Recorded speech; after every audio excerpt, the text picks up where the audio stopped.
Hi, everyone. Welcome to our webinar today on the topic of circular KPIs, circular economy KPIs that can drive business model innovation. We're very happy to host you today together with Seconds, our partner for today's webinar. Just first, a few technicalities. The webinar will last about an hour.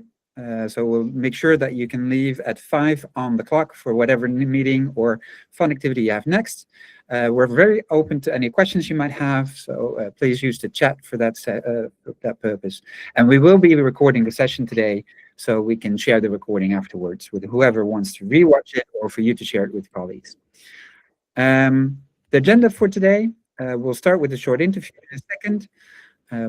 We have then a bit of an intro on the big picture behind today, and then 3 deep dives on today's topic, and we'll end with some closing remarks. But first, I'll tell you who is joining us today. And as said, we are doing today's webinar with a partner, Seconds, and for Seconds, here is joining us Richard Steckow. I hope I pronounced it correctly. We've been working together for years. I'm very happy that we're in this webinar today together. And you'll be taking over very shortly to do our interview with our special guest today, Nicholas Alexander Maus from Circular Republic. So over to you, Richard. Hey everyone, great to be here, great working with you, Jacko. And let's start already by saying hello to Nicholas. We start with him today because he's actually right now in Germany with the Sprint, which is a German government-funded breakthrough innovation incubator, and he's there supporting the startups today. So that's why we have to start with him today.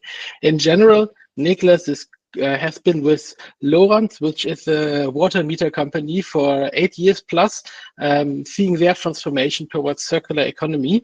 And then 3.5 years ago, co-founded Circular Republic, which is part of Unternehmertum, which is the venture capital arm of the TU Munich, the biggest one in Europe. Hi, Nicholas. Hi, Richard. Hi, everyone. Thanks so much for having me.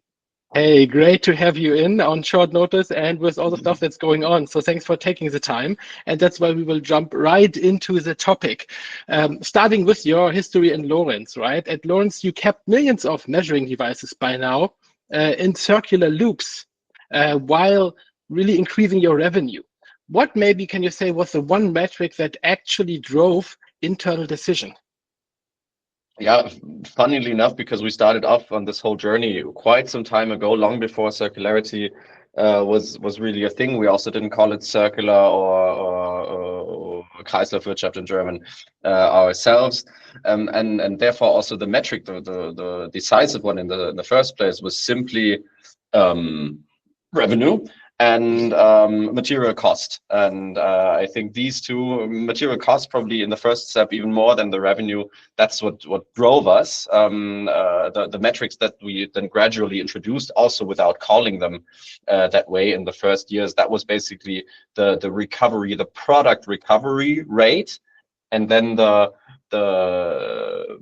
circularity rate of our new products. So our goal was to reduce the material costs to remain competitive by leveraging the durability and quality of certain components, the housing, the casing, for instance, based on brass instead of short-lived composite materials, for instance, and by increasing the share of taken back products and the share of reused, refurbished, remanufactured components.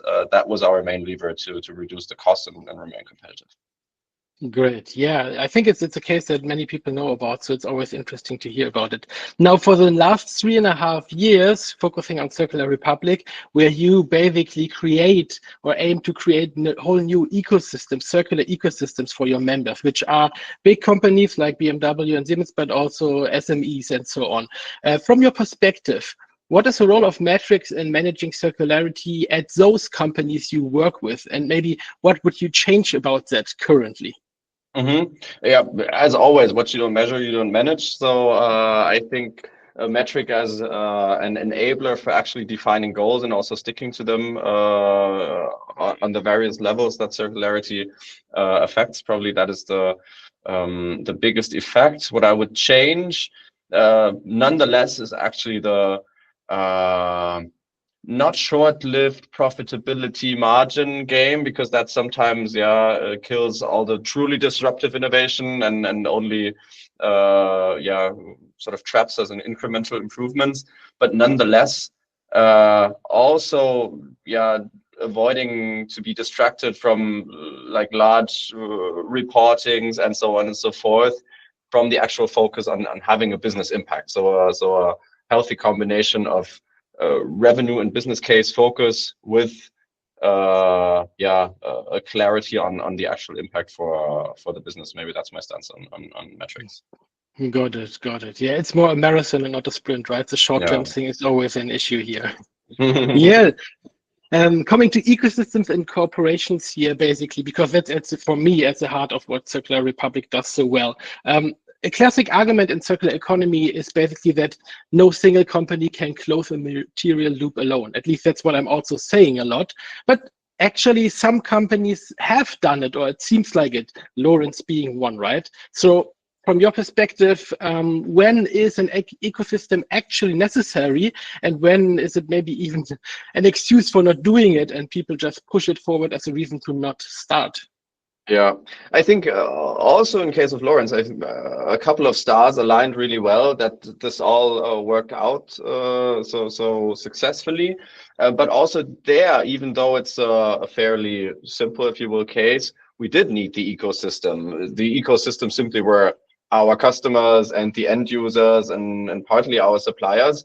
And it was maybe a bit easier for us to orchestrate that ecosystem because it was some existing partnerships that simply existed already, without considering themselves an ecosystem in the classic sense. I think how much you depend on the ecosystem probably simply is related to your position in the value chain. If you're an OEM or some sort of independently working entity that really has an effect on its market, then you are the center of gravity anyways in that ecosystem and can move a lot. If you are a supplier tier whatever 2 or 3 to someone else or to other companies, then you can do whatever you want. It's not gonna work if not the entire value chain goes that path with you. So I think you always need the ecosystem, and sometimes the ecosystem, if you're an OEM, very much needs you, and then you can actually be the bottleneck if you don't move. So I think the larger a company is, and the more it is towards an OEM, the more you have to ask yourself not do I need an ecosystem, but am I playing my role in that ecosystem that relies on me? I think that's a good framing of that. Yeah, very well. Well, maybe as a last question here for today, in your work, you see maybe both ends of the spectrum, right? Companies that come to circularity nowadays because regulation is starting to force their hand, but also companies that treat it as a growth opportunity from the start. When you look at those both sides, right, what concretely changes in how they act and design products and so on? And does the entry point even matter in the long run? Yeah, on the short run, it definitely matters in the sense that compliance is always, like needed, but never like a winning topic in a business, whilst growth and business opportunity always catches attention up to the boardroom. And that also changes how businesses, organizations look at those questions and who drives what initiatives. And mostly I see that over and over, if there's a top management commitment, simply because it's often complex enough, then stuff works. And if you don't have that top management commitment, you're going to run against walls and won't really have any progress. So I think the more it comes from a business development growth perspective, the higher the likelihood that it's actually going to be succeeding, and the more people understand it only as compliance, the more it's also gonna stick in this say unambitious setting. Got it, got it. So to sum it up, kind of like a magic formula ecosystem, seeing it as opportunities and then getting top management support on it with that. Thank you so much, Nicholas. I know you have to go on a tight scale. We did it quickly. I'm sure we will see each other again. Everyone who is interested in check out what Circular Republic is doing on that end, it's quite cool. Reach out. And with that, Nicholas, thank you so much. Good luck with the startups. And thank you so let's much continue. also to Jacko, and have a great webinar. See you. Thank you. Bye. Bye. Well, thanks, Richard. Thanks, Nicholas, for this nice start of today's webinar. It's good to start with somebody who's actually doing these things in practice. What I really liked is the closing remark, where you really mentioned that it's necessary to go beyond compliance, beyond the checklist, beyond just doing things because you are required to do so, and really put up an ambition for innovation that makes sure that you really capture value from this. And that's also how we've structured today's webinar a bit. I'll start first with the compliance bit. I'll walk you quickly through some of the newest standards. For some of you might recognize some of this information if you're already using these standards. For others, it might be a nice overview. Then I'm going to explain how it is useful to go beyond compliance, beyond just the checklist exercise.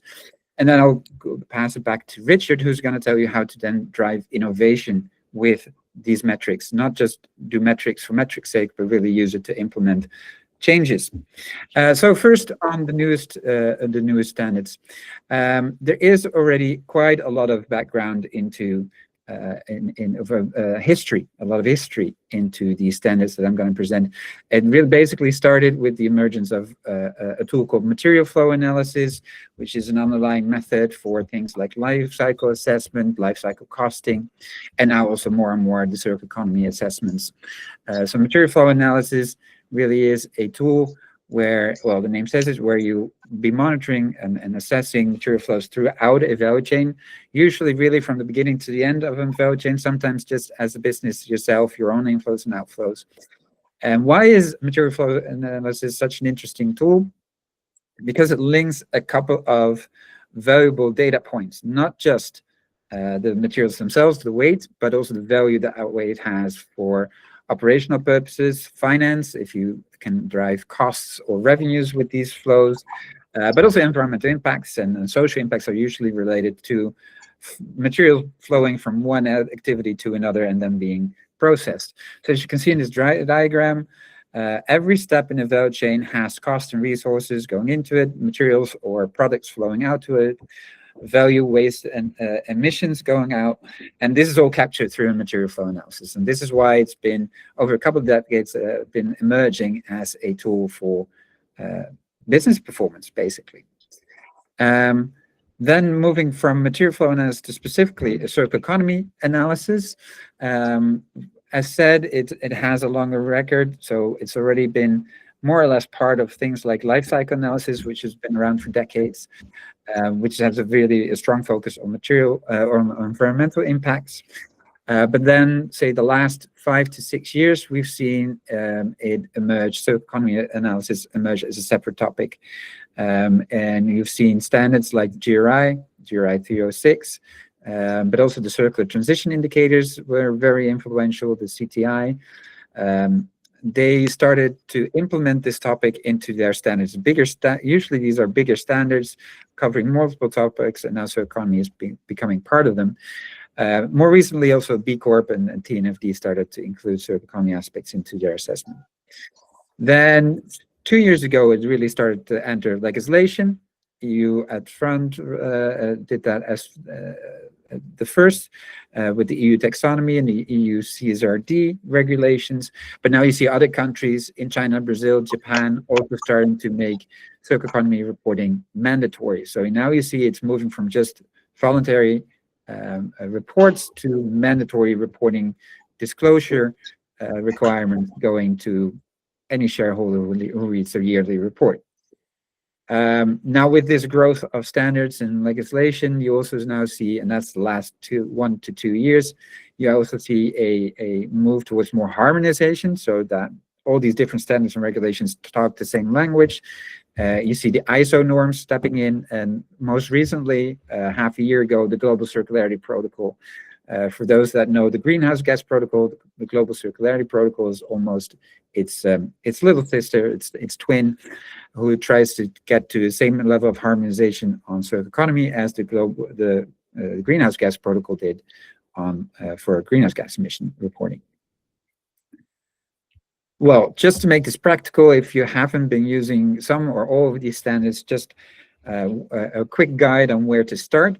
If you're planning to do a circular economy assessment for your business or for a partner or a client, these are good questions to start asking you. Is it just for internal purposes? Are you trying to inform senior management or designers or procurement specialists how they could improve their businesses, their processes? Then look at the GCP or the ISO norms. They are good starting points, as they are there as a harmonized framework, and they're a good starting point, and later you can build out to the others.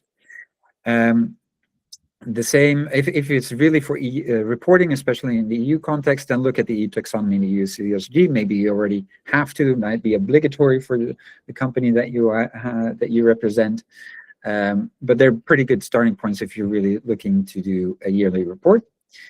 If you're really focusing just on design, marketing, or procurement, look at things like the Cradle to Cradle or the B Corp certification.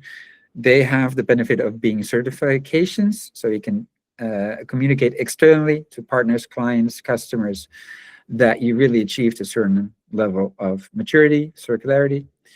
If it really is just as a cornerstone of your sustainability strategy, then the GRI, TNFD, or just plain LCA methodologies are a good starting point as well. If it's more than just one of these, then usually a good starting point is the Global Circularity Protocol, because that is meant as a harmonization starting point to branch out to all of these different objectives. And you can use that in combination with a certification system or the EU CSRD or IFRS or whatever other framework might be applicable to you. Now, for those that have really been watching closely, you see that I haven't mentioned one very critical business function or one very critical process for a business in this whole list, and that's R&D or innovation. And actually, that might be our biggest omission yet. It might be the most impactful way of making sure a circular economy strategy is not just here for compliance purposes, but really there to drive innovation, revenue gains, competitive advantage. So that's why we thought it was prudent to have that as today's topic. First two deep dives. I already mentioned the Global Circularity Protocol. I think that's going to be more and more important in the coming years as a cornerstone for any circular economy assessment. It's one of the reasons it's the most complete framework to date. It also has some very new additions to the landscape. For instance, it has scoping, standardized scopes, whereas the Greenhouse Gas Protocol stipulated that you have scopes 1, 2, and 3 for greenhouse gas emissions. Now the Global Circularity Protocol has scopes A, B, C, D. They weren't very creative in the names, I am aware, for circular economy reporting. It has a few new metrics on dematerialization, which is very useful for some companies, for instance, chemical industry, and also has user journeys from beginning to mature users. It's a bit more forgiving for those that are just starting. Okay, so this is the compliance part. Now, let's move beyond compliance, because I think it's more interesting to talk about how can you use these standards, these metrics, to go beyond just the regular checklist. And I'll focus first on things like design, procurement, and finance. And I think the core statement to make here is that a circular economy strategy helps you, even if you don't really develop it as a core strategy itself, but you integrate it in other business processes. It moves you from being reactive to proactive. It moves you from just adjusting to the times to leading the pack, and also getting all the benefits first before your competitors do. You'll see risks coming before they hit you, whether it's a value chain risk or a disruption risk within your business model, or legislative changes coming. And it also makes sure that the benefits reach you first. And here, I'll start with first the regulatory parts.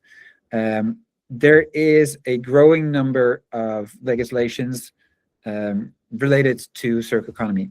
Some of you have already been working on some of these. They can be on eco-design, and these are all EU examples that you see here. So it's the ESPR on design.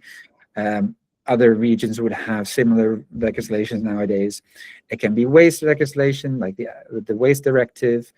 It can be on procurement, on packaging. A lot of regions globally are developing packaging the regulation to make sure that packaging waste is handled properly. And nowadays, you also see a growing number of biodiversity and deforestation legislations come up. You can treat all these different bits of regulations, and these are not even all of them. I think I have a list of 20 in our resources. You can treat them differently, develop different strategies, or you can unify them in one circular economy strategy, which is much more easy to explain to your colleagues and to explain to your stakeholders how you're managing these risks. But also, circular economy strategy implements the principles behind these regulations rather than the stipulations, only the stipulations in these regulations. So it gives you also more of a future-proof base to work with. That's just the regulation parts. Then there's these other standards out there that are more on sustainability, whether it's the Carbon Disclosure Project, Science-Based Targets, TNFD, or more less sustainability related, but more geopolitical. It's handling value chain risks and your dependency on critical raw materials. So these are more aspiratory goals or high-level trends that you need to report to. And the beauty of a circular economy strategy is they can also be integrated. It kind of unifies the basic minimum requirements that all of these regulations give with the long-term goals of the bigger strategies and bigger global trends. So it unifies minimum targets and ultimate targets in one strategy, and a strategy that's intuitive to explain to partners and to colleagues on your senior management. It also has more simple KPIs. I won't deep dive into a whole list of them, but more simple KPIs that you can use in procurement or in design. So people can work on these KPIs without understanding completely how that relates to certain legislations or certain ultimate sustainability goals or geopolitics. So it just simplifies things. And now the key question for today, and that's where I'm very eager to hand over to Richard, is there's also here a role for KPIs to drive business model innovation. Because so far I've been talking about how it drives things around just managing packaging risks or setting CO2 targets on for science-based targets or for carbon disclosure projects, reports. But I think it's much more interesting to see how can you drive innovation in your business model, for instance, drive new revenues or get access to new markets or be the first to have that new product design in. I've worked on these kind of topics before, but only as part of a bigger projects usually, never as a focus. Well, for Richard, it's the other way around. You've really focused on innovation, and specifically business model innovation throughout your career. So you're much more well-versed in that than I am. So I'm very eager to hand over to you right now to guide people into that part of the story. Thank you so much, Jaco. I think that's also the reason why we have this today, right? To make that connection. While you give me maybe the presenter rights, I will start here. Basically, I think this is a very great touching point. Like, Jaco is working for years on the metrics aspects, and I see from my other perspective that metrics have been sorely lacking in a number of times in these projects, and that's where I believe you can have the best of both worlds, basically. So what do I mean by that? One framework that helps me a lot in getting people on board and understanding where circular economy benefits are at is the double S curve of sustainability, how we call it.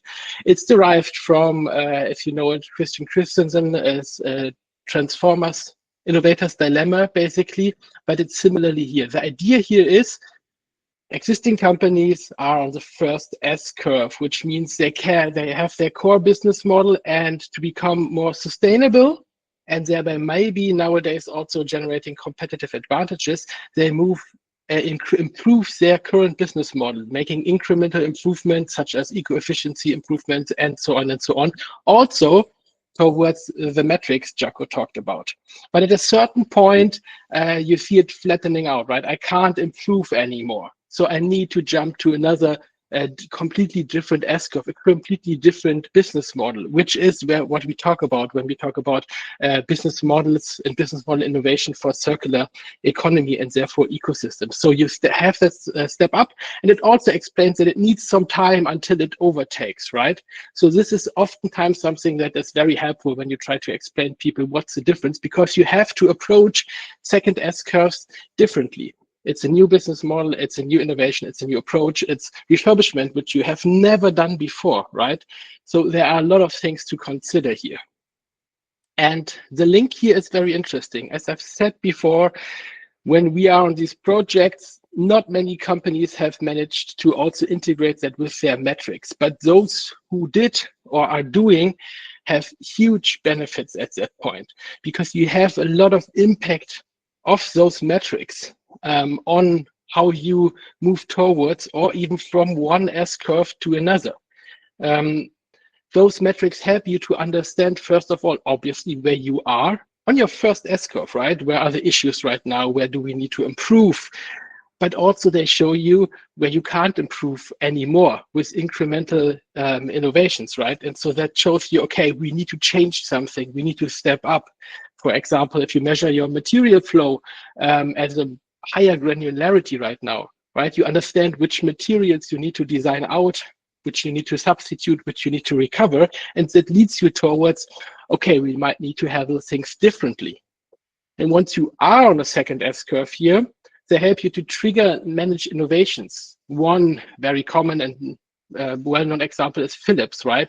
They set up formal KPIs for circular revenue and embedded that even into their executive dashboards, right? So it was measured, it was a target, it was a goal, and that forced product designers, but also management and all the business units to redesign for serviceability, modularity, longer lifetimes, take back, and so on and so on. So basically the metric created a hard upstream constraints. So they had to move and improve on that S-curve. And also, obviously, you then measure if you're reaching your goals and if you get up as quickly as you want, right? The third one is basically measuring circularity makes it, and I think Niklas said that in the beginning in the interview, makes it manageable because you have to measure to manage, right? Because when you begin measuring circularity seriously, you'll find that the existing metrics that you have don't cover it, and therefore you have a blind spot there. But once you improve that and you start to measure what this does, what the benefit of lifetime extensions are, as a positive impact, etc., but also simple revenue focused on these circular activities, then you kind of start to also identify, hey, we need something different. We need new business models. We need product as a service. We need remote upgrades. We need refurbishment. Basically, the act of measuring informs you on where you need to go next, and then also improve on it. For example, you have Renault or even also Caterpillar are very canonical cases here. Renault's remanufacturing hub produces parts that are 40% less expensive than brand new, right? Generating already in 2019, 120 million in revenues. And at the core, there was this fact that, okay, once you track remanufacturing yield rates, cost per recovered components, and all these KPIs, you also start to design your products towards that. And that then helps you move not only from the first to the second S-curve, but also along with it. And last but not least, it's a whole ball game. It's metric infrastructures like digital product passports that are upcoming, or EU plastics packaging device like taxes, regulatory stuffs that basically enforce through transparency or through basically measuring those on a high level in the whole marketplace. They kind of force moving towards circularity, right? So when a metric is backed by such a market access requirement like ESPR or EU battery regulations or price signals, or is basically enforced, it drives obviously companies towards adhering to that and oftentimes to innovate. So basically compliance metrics, their function as innovation policy. We have to get there, right? We know it's coming, EU is pushing for it, we have to do something. The interesting part here though is it lifts the whole ballgame, yeah, but if you act before, you pave the way, you're ahead of the curve, and you basically win on that end. So that is an indirect driver, because if you see it's going to come, you can be quicker and therefore create the solutions, the ecosystems up front. So the overarching pattern you can say is those metrics don't just measure the circular performance, they generate it, right? And that is the interaction that I find extremely interesting and important, because it helps you to get to arguments. We see it so often in the projects. Yeah, you need to have a business case and so on, but you also need to track it and enforce it and move forwards with that. And that's where metrics and innovation goes hand in hand. All right, so there's another topic that is very important when you think about generating new business from circularity. And that's the logic of circular ecosystems, basically. You have to understand that, and that's very important for me, even though circular business models nowadays is a word, I don't like it so much, because there is not one business model that's able to create a circular economy. Circular economy requires the interaction, right, across the whole loop of different actors and their business models. Like we discussed with Niklas in the beginning, even the cases that sound like, okay, Lawrence did it all alone, no, they had partners. You can't do it on your own. And therefore, you need to be open to partners, to cooperation across company boundaries. And that's a hard thing to do in practice, right? In addition, that's why it's so important. We highlight that often, that circularity orchestrators are needed. Someone or a company, a player basically, that within that ecosystem that drives it all forwards. When you look at successful circular ecosystems, you always find one or two players who really drove it, who really managed it, and who really pushed forward to bring everyone with them. And oftentimes, the successful ones is when that's even the OEM or a neutral player like Circular Republic or others. It's just hugely important, because oftentimes you have to have that neutrality and also the power to move things and the energy to bring it forward. And then in case needed, swapping out partners if that has to be done. And basically together those business models create that circular ecosystem, and together they create the value proposition here basically. You're not on your own. You have to understand that, okay, if you follow that logic, you have your suppliers in there, you have your customers in there, but you have the customers of your customers, and so on in there. And that creates much more space for the solutions, but it also makes it much more cooperative, and that also leaves room for innovation and improvements on that end. So the difficulty is in getting the people together and bringing them to the action, basically. Now, if you have that understanding and that logic and understand, okay, we need to think in ecosystems, here also, it's a place where not only metrics, but the ecosystem itself uncovers new opportunities. The largest one I see in practice is basically the recover blind spot. If you're on the supplier side, even the OEM, you often have no idea what happens in the recovery phase. And it's interesting because in natural ecosystems, nothing decomposes, right, without specific organisms. So you could say, okay, there is no equivalent to a decomposer business in most of the linearity nowadays. And that is where ecosystem mapping, even setting up that ecosystem and understanding it and thinking it through, helps enormously, because it surfaces where those missing actors should sit, right? where do you need someone to refurbish, where you need someone to resell your refurbished ones if you don't want to do it, where you need someone who takes parts of the products and brings them back to the part suppliers. All these aspects, right? And that is all what we learned. These are all opportunities that you can capture at these points. Simply speaking, product design is often not designed with recovery in mind. So once you cover these gaps, it's a big opportunity at that point. And it also hides the absence of this recovery knowledge, hides cooperation partners and companies who can help you unlock more services, new opportunities, and new business models.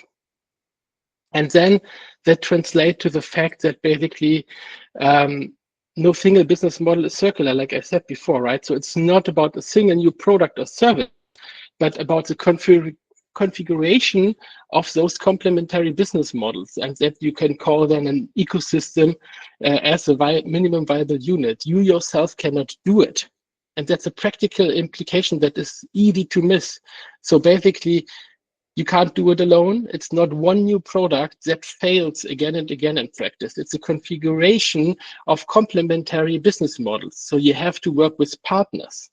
And that translates also into the thinking patterns, where it's like, okay, in linear thinking, you ask, how do we reduce our waste? But when you think from an ecosystem standpoint, you ask which actors, if added or coordinated, would make a closed loop viable for our material. And that's where you come up then with a whole new ecosystem and lots of opportunities at that point. And then also, last but not least, together with metrics, understanding these ecosystems makes material flows visible and thereby creating new opportunities again, right? Even across, and that's the important part here, sector boundaries. Basically, a company that sees only its own input and outputs can't grasp it and can't change these material flows because it's invisible for them, basically. And even more so, if your company stays within its own industry, you oftentimes then see, okay, we have to recycle, and then that's the only option we have for end of life. But if you see it as a whole ecosystem, you understand, okay, there might be higher use value in other sectors. Batteries and EVs could be second lives battery storage systems. There are many, many cases where this works much, much better, but it's not easy to do because you are not an expert in these other industries. And that's where ecosystems and even networks that support that, like Circular Republic, come in to help with that. Bringing it together, we designed at Seconds at the University of St. Gallen. It's a German-speaking book for now. We're working on the translation, an approach that we have been working with since 2020, actually. We call the Circular Economy Navigator approach. It's basically a step-by-step framework on how to create circular solutions. And the biggest difference is you can, or let's say it like that, you can use a lot of innovation frameworks. It works quite well. The biggest change and most important change is that you have to think in ecosystems, like I said before. And it's also where basically metrics help you a lot. So to start off, right, you need an impulse, you need a reason to get going. Here, metrics help. If you measure, if you see you have issues here, if you have metrics from regulatory frameworks, you get the push you need to start out, right? Identify is all about understanding where your issues are on the first S-curve. So that's also metrics. You uncover opportunities, issues, and you can start to solve them. In our approach then, you generate new ideas through patterns. I will come to that in the next slide. You bring that together in a whole ecosystem. You then bring out, we call number 5, imagine. When you have to align so many players, you need to bring them together. You need to create a joint vision and value proposition for that whole ecosystem, not just for your company. And that's also what you need to measure, where having clear goals, targets, and KPIs in place helps a lot. You bring partners on board on the 6th step at the latest, and then you iterate, right? You bring new partner on board, they bring in knowledge about the recover phase, and you might need to change your approach. Maybe the numbers don't work out. Maybe your partner drops out because they don't have that long of a breath to keep up with it. You need to find someone new, and then you go back and you iterate again and again until you come to the step where you implement. You realize the solutions, you realize your new business model, you implement it with metrics in place, and then at point 8, internalization. Here it's so key. Without metrics in place to steer, manage, and also create the right incentives for your employees, for the whole company, you cannot establish circular economy. And that's why the Philips example is so good, where they improved, they even are were more successful than they planned on circular revenue, and the measurement helps to really steer your company towards it. That's how companies work, right? So that link together is very important. I can only urge you to really have a look at the circular metric frameworks, at the protocol, basically, because it gives you leverage and key points where you can implement these metrics and measurements, and that helps you later on to drive really forward the change that you need internally. Now we jump into a few more cases and interesting aspects at the end. Part of that approach is what we call the circular economy patterns, which are based on more than 400 researched business models and ecosystems, and sustainable ones and circular ones in the past. And the research was done at the University of St. Gallen, and we identified 40 patterns, basically logics that explain how some of these solutions have been successful. And that helps because coming up with new ideas for circular economy is complex. You have to think about sustainability limitations. You have to think about how to do stuff differently. You have to think about partners. You have to make sure that the material flows. You have to make sure that it not just closes the loop, but that it also is more sustainable. And what we learned is and saw is that when you have so many limitations and things you have to keep in mind, it blocks your creativity. And that's where these patterns come into play. Basically, they're categorized. Close the loop is basically how to make stuff circular. Improve the loop is how to make it achieve it in a sustainable way. Then it's about the monetization, because when you think in an ecosystem, it's not only about your price, but how to make the monetization work for the whole ecosystem. And then last but not least is the customer, or let's say the end customer. So, which is easily forgotten oftentimes because you start with partner with so many companies, players and suppliers and so on, that you lose sight of, okay, no matter how cool our solution is, if the end customers don't buy it, the whole setup won't work. All right. Yes, Alex, the presentation will be available after the webinar for everyone, and also the whole recording, so that should be fine. With that being said, we have one more example where we want to show you how the patterns and the innovation aspects and the metrics come together. And I will show that together with Jaco to you. And it's about Fairphone, because Fairphone, I think probably all of you know about it if you heard about circular economy, because they are a blueprint for circular economy. They launched in 2013. Basically, as a campaign, their founders wanted to prove that consumer electronics supply chain could be made transparent and ethical, starting with conflict minerals in Congo, right? And since then, they became like a landmark CE case, you can say, because they started with circular design, making the screen, battery, camera, and so on replaceable. And that plays into a lot of the patterns that we have discovered over the years. So you can have or should have circular design in place. You can take it apart, you can change it, right? It's a basic part that allows you to be more sustainable overall, because it also allows you to reuse parts. So basically, of course, it's something they do for their own repairs if you send it in their reuse parts there. But what they did, I think in 2024, they partnered with Citronics, which basically launched the world's first circular microcomputer, which is made of old parts of old Fairphones, basically, that were reused and used again. Super cool, right? Only possible because of the modularity. Then that enables obviously also maintenance and repair by do-it-yourself. I can upgrade my screen. I can swap the batteries, all these aspects which make my product last longer and are much more sustainable. do it yourself at that point, right? But also they can themselves reuse the parts and repairs that they do for their customers. Then another pattern here is signaling and transparency. It means you have to talk about it. We see that in a lot of companies where it's like, yeah, we do it, but we are afraid because it's not the perfect solution yet. They talk about it. They are the case here. And it's interesting because they are, from my point of view, the most transparent supply chain in all of electronics, which is such a hard thing to do, but it becomes not only your brand, but also like what sets you apart. So the more transparent you are with your endeavors and what you try to do, the better at that point. They take back their products, obviously, but they take back even competitors' products and you get a voucher for it and so on and so on. And obviously, end of the line, they also recycle the old parts.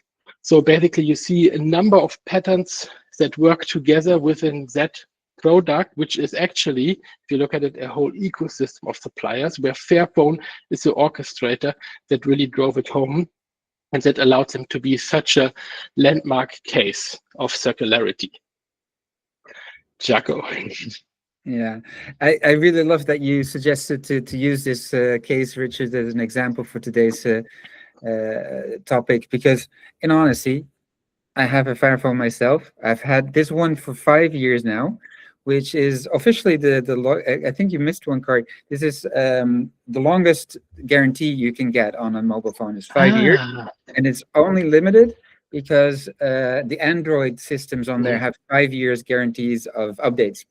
So after this, they can't guarantee a good operating system, so they can't guarantee the whole phone. So this one has been in my hands for 5 years, and I've repaired it quite a few times. I've broken the screen, and I've updated the battery. I broke the microphone and updated it again. So a lot of parts are changed now, and it usually takes me 10 minutes to repair it. So I think it's a beautiful design. And I really love the brand. We've worked with them a couple of times. And the reason why it also works very well on the KPI side is exactly like you said. It has quite a few strategies implemented in it. And if you ask a designer to really consider the whole value chain, or if you go to the procurement specialist and consider the whole value chain and think about how it lasts longer, where the materials come from, and to make it as circular as possible, they'll get very frustrated and it's too complex for them to handle. Then taking the legislation, it's an electronic part, so it's about waste, electronic waste, but also eco-design where legislation comes in, because there's a lot of eco-design legislation on electronics, a lot of different certification systems. It gets messy really quick, and before you know it, there's a bunch of people within the company busy with just trying to make sense of all of them.